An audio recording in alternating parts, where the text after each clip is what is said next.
नमस्कार। अभिवादन स्वीकार करें आदर्श तिवारी का।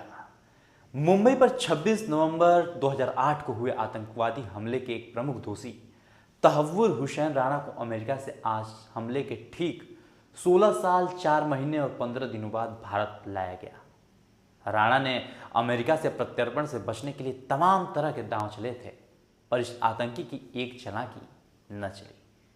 अब वह उस देश की सरजमी पर कैद रहेगा जिससे उसने जघन्य दुश्मनी मोल ली थी।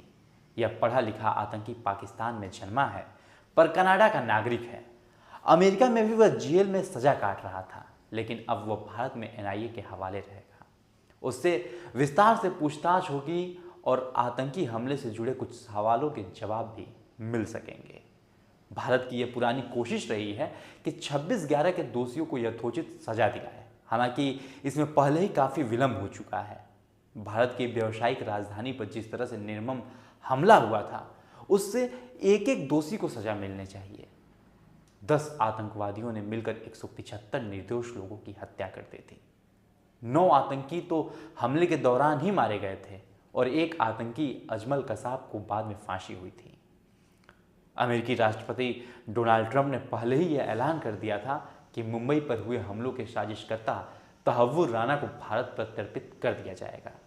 यह अफसोस की बात है कि 26/11 हमले की साजिश में शामिल सभी लोगों को अभी तक न्याय नहीं मिला है। अतः तहव्वुर राणा को भारत लाया जाना किसी खुशखबरी से कम नहीं है।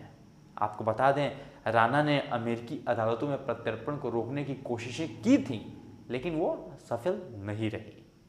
इसके बाद अब उसे भारत लाया जा चुका है। इसी साल फरवरी में अमेरिका पहुंचे प्रधानमंत्री नरेंद्र मोदी के साथ मुलाकात के बाद अमेरिकी राष्ट्रपति डोनाल्ड ट्रंप ने कहा था कि मुंबई पर हुए आतंकवादी हमले से जुड़े राणा को भारत में न्याय का सामना करना होगा। भारत में तहव्वुर राणा को वर्ष 2013 में अपने दोस्त डेविड कोलमैन हेडली के साथ मुंबई के हमले को अंजाम देने और डेनमार्क में हमले की योजना बनाने के आरोप में दोषी पाया गया था। इन मामलों में तहव्वुर हुसैन राणा को अमेरिकी अदालत ने 14 साल जेल की सजा सुनाई थी। अब आपको बताते हैं कि आखिर तहव्वुर राणा है कौन और मुंबई हमले में उसकी भूमिका क्या थी। 26 नवंबर 2008 की रात को 10 चरमपंथियों ने मुंबई की कई इमारतों पर एक साथ हमला किया था। इस हमले में 175 लोग मारे गए। कार्रवाई में 9 चरमपंथी भी मारे गए। भारत का आरोप है कि चरमपंथी पाकिस्तान की धरती पर सक्रिय चरमपंथी संगठन लश्कर-ए-तैयबा से जुड़े थे, लेकिन इस हमले में अजमल कसाब बच गया था, जिसे नवंबर 2012 में फांसी दे दी गई। भारतीय एजेंसियों की ओर से पाकिस्तानी अमेरिकी नागरिक डेविड कोलमैन हेडली के खिलाफ जारी जांच में एक नाम बार बार आ रहा था और वो नाम था तहव्वुर हुसैन राणा का। शिकागो में कड़ी सुरक्षा के बीच 4 हफ्ते तक चले मुकदमे के दौरान राणा के बारे में कई जानकारियां सामने आई थीं। इस मुकदमे की सबसे अहम बात यह रही कि हेडली तहव्वुर राणा के खिलाफ सरकारी गवाह बन चुका था। तहव्वुर हुसैन राणा का जन्म पाकिस्तान में हुआ और वहीं परवरिश हुई। मेडिकल डिग्री हासिल करने के बाद वो पाकिस्तानी सेना के मेडिकल कोर में शामिल हो गया था। राणा की पत्नी भी डॉक्टर थी। 1997 में दोनों पति पत्नी कनाडा चले गए और 2001 में कनाडा के नागरिक बन गए। साल 2009 में अपनी गिरफ्तारी के कुछ साल पहले राणा ने अमेरिका के शिकागो में एक इमिग्रेशन और ट्रैवल एजेंसी खोली। अदालत में यह भी बताया गया कि शिकागो में डेविड कोलमैन हेडली के साथ उसकी पुरानी दोस्ती फिर से शुरू हो गई थी। हेडली ने जब मुंबई पर हमले की तैयारी शुरू की तो वो 2006 से 2008 के बीच कई बार मुंबई आया। बार बार भारत आने पर किसी को शक न हो, इससे बचने के लिए हेडली ने राणा की ट्रैवल एजेंसी की एक शाखा मुंबई में खोल दी थी।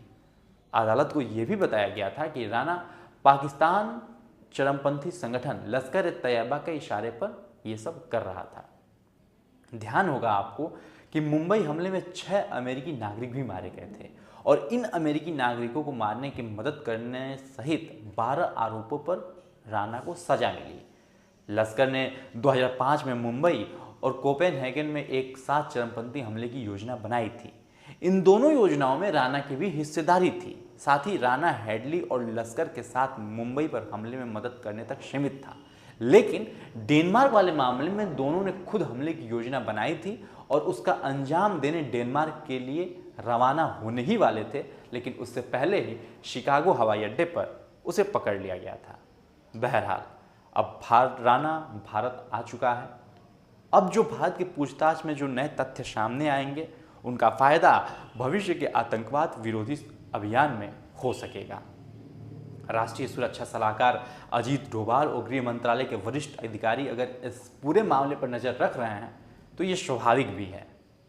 लेकिन इन सब के बीच सोचने वाली बात यह है कि कनाडा की नागरिकता वाले राणा को तो अमेरिका ने सौंप दिया, पर अमेरिकी नागरिकता वाले हेडली को देने की अभी तक चर्चा क्यों नहीं हुई।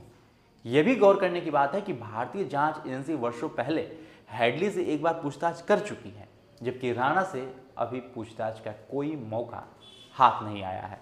अब जो हालात बदले हैं उसमें अमेरिकी राष्ट्रपति डोनाल्ड ट्रंप की भी सकारात्मक भूमिका है, तो हमें लगता है कि इस भूमिका का विस्तार भारत के हित में होना चाहिए। हेडली और राणा दोनों भारत के गुनहगार हैं। तीसरा बड़ा आरोपी हाफिज सईद पाकिस्तान में आराम से रह रहा है। जिस दिन इन तीनों को भारत सरकार के कानून के तहत सजा होगी, उसी दिन न्याय होगा। न्याय जल्दी होना चाहिए। भारत को पूरी कड़ाई का भी परिचय देना चाहिए, ताकि आतंकियों और साजिशकर्ताओं के बीच सही संदेश पहुंचे कि भारत अपने दुश्मनों को छोड़ता बिल्कुल भी नहीं है। आज के लिए मुझे दीजिए इजाजत। यदि इस वीडियो को आप YouTube पे देख रहे हैं तो चैनल को भी सब्सक्राइब करें, और Facebook पे देख रहे हैं तो पेज को तुरंत फॉलो करें। धन्यवाद।